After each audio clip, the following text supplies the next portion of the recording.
As you enjoy this compilation of funny fails, we'll jump straight to the second clip and explain step by step how to brake properly on a bike. Push your weight back. As you pull the brakes and your bike slows down, your weight shifts forward over the front wheel, which puts all your braking power on the front brake. That makes it harder to control your bike and stop effectively, says Horowitz. Push your weight back as you brake to keep weight on the back wheel and even out the braking forces, he says. Should you have to brake hard at high speed, this will also prevent you from going end over end. The faster you have to brake, the more you should push your weight back. I've actually thrown my butt behind my saddle, where my stomach is on the seat. It makes a huge difference in your braking power and control. Get low, and stay off the brakes, in turns. Ideally, you want to scrub enough speed before the turn so you don't have to hit the brakes in the turn. Approach the curve with your hands in the drops, which gives you better braking leverage and keeps your center of gravity lower, improving your bike control.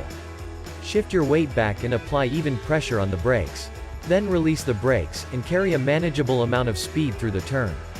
Relax. If your arms and shoulders are tense as you hit the brakes, your body can't absorb any of the stopping forces, so they go into your hands, causing your hands to close and for you to suddenly brake harder than intended, which in turn makes it very difficult to maintain control of your bike.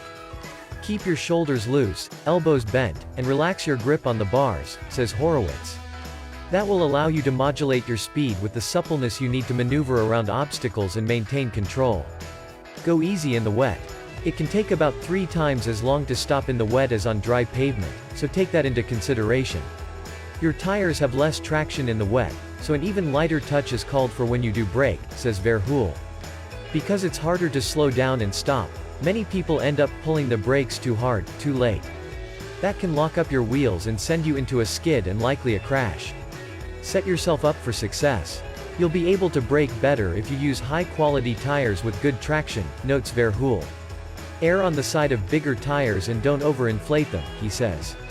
On the road, experienced riders are often doing their general riding on 25 to 28C tires these days, at well under 100 psi.